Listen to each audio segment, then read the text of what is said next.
ایک کنواں ہے نا جس میں پانی ہے، ٹھیک ہے، اس کنویں سے سب نفع اٹھا رہے ہیں، اگر اس کنویں کے اندر ایک مرا ہوا کتا گر جائے آ کر، ایک مرا ہوا کتا ہی تو ہے، اتنا بڑا کنواں ہے وہی، اتنا پانی بھرا ہوا، ایک مرا ہوا کتا ہی ہے، اب مجھے بتاؤ ہم میں سے کیا کوئی بھی اس کنویں سے کوئی نفع اٹھا سکتا ہے؟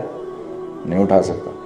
آپ اس میں پانی پہ پانی بھرتے رہو بھرتے رہو بھرتے رہو، کوئی نہیں، لوگ کہیں گے ایک منٹ رکو، سب سے پہلے اس مرے ہوئے کتے کو باہر نکالو، اس کو باہر نکالو، اس کے باہر نکل جانے کے بعد اب جو تم چاہتے ہو وہ ہو جائے گا، پھر پانی کو صرف ایک ہی دفعہ صاف کرنے کی ضرورت ہے، اب جو پانی بھرو گے اس پانی سے تم ہر قسم کا نفع اٹھا سکتے ہو، اس کو پی بھی سکتے ہو، اسے وضو بھی کر سکتے ہو، اور گھر کا کھانا بھی پکا سکتے ہو۔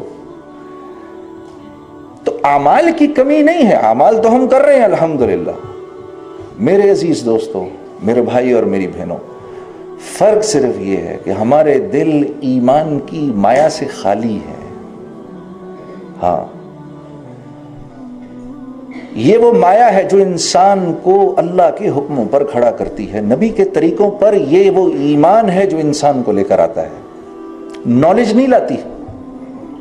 نا نا نا نا نا، نالج تو آپ ویسٹ کے اندر چلے جائیں، نان مسلمز جو ہیں اس وقت ایسے سے بخاری پڑھا رہے ہیں، ایسے سے مسلم پڑھا رہے ہیں، قرآن کی ایسی تفاسیر کر رہے ہیں۔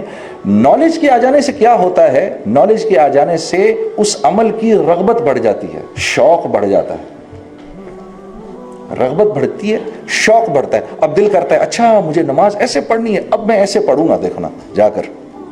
لیکن پہلے تو نماز پڑھنے کا شوق ضروری ہے نا، پہلے تو زمین پر ہل چلا کے اس کو نرم کرنا ضروری ہے۔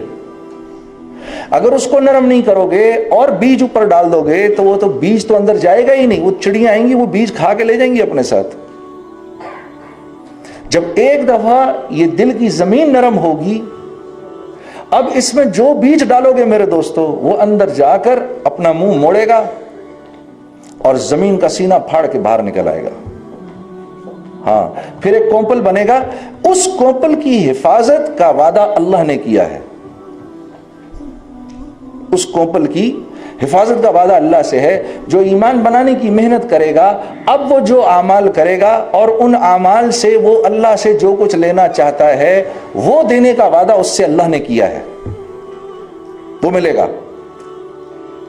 اس بات پر اللہ کی قسم اٹھائی جا سکتی ہے۔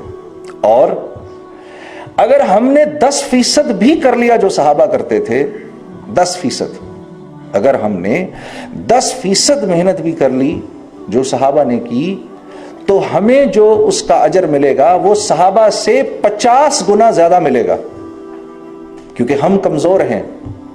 1400 سال ہو گئے ہمارے نبی صلی اللہ علیہ وسلم کو اس دنیا سے پردہ فرمائے ہوئے۔ ایمان کس کو کہتے ہیں؟ کسی کی ذات پر ایسے اعتبار کر لینا کہ پھر اس کی بات کو سچا مان کے پھر اس کے پیچھے چلنا، یہ ایمان ہے۔ ہاں یہ بہتر، ٹھیک۔ تو سوچو کہ کیا آپ صلی اللہ علیہ وسلم کی ذات گرامی تھی کہ جس کی نظر ایک مرتبہ ایمان کی حالت میں اللہ کے نبی کے چہرے پر پڑ جائے، جس کی نظر ایمان کی حالت میں ایک مرتبہ رسول اللہ صلی اللہ علیہ وسلم کے چہرے پر پڑ جائے میرے دوستو،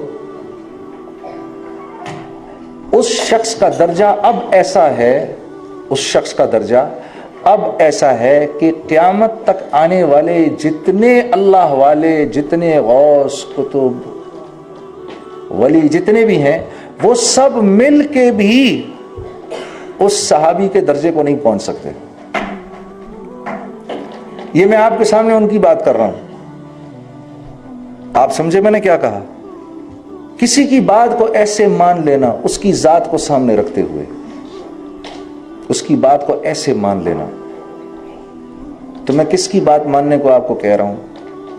جن کے چہرے کو ایمان کی حالت میں اگر کوئی دیکھ لے تو اس کا درجہ اللہ پاک کے یہاں ایسا ہے کہ کائنات میں جتنے کتب غوث اور ولی آئیں وہ اس کے درجے کی برابری نہیں کر سکتے۔ کسی نے حضرت حسن بصری سے پوچھا آپ افضل ہیں یا حضرت امیر معاویہ افضل ہیں؟ تو چیخ نکل گئی حضرت حسن بصری کی۔ آپ نے فرمایا اور تابعین میں رئیس التابعین کہتے ہیں ان کو، حضرت حسن بصری کو کیا کہتے ہیں؟ رئیس التابعین، تابعین میں سب سے بڑے تابعی تھے یہ۔ ہاں، حضرت علی کرم اللہ وجہہ کی صحبت ملی ان کو، تو کیا فرماتے ہیں؟ فرماتے ہیں اگر سارا کا سارا جہان حسن بصری سے بھر جائے تو حضرت امیر معاویہ کا وہ گھوڑا جس پر آپ جہاد کے لیے نکلتے ہیں، اس کی نتنوں میں جو گرد لگی ہے، سارا کا سارا بھرا ہوا جہان حسن بصری سے بھی اس گرد کا بھی مقابلہ نہیں کر سکتا۔ یہ ہے وہ درجہ اس انسان کا جس نے ایمان کی حالت میں رسول اللہ صلی اللہ علیہ وسلم کے چہرہ مبارک کی زیارت کر لی۔ تو سوچو جب اس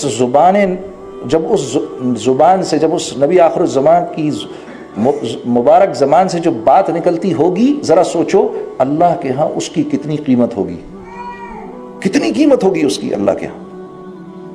اور اگر میں اس بات کو ماننے والا بن جاؤں تو میں اللہ کے ہاں قیمتی ہو جاؤں گا کہ گھٹیا ہو جاؤں گا؟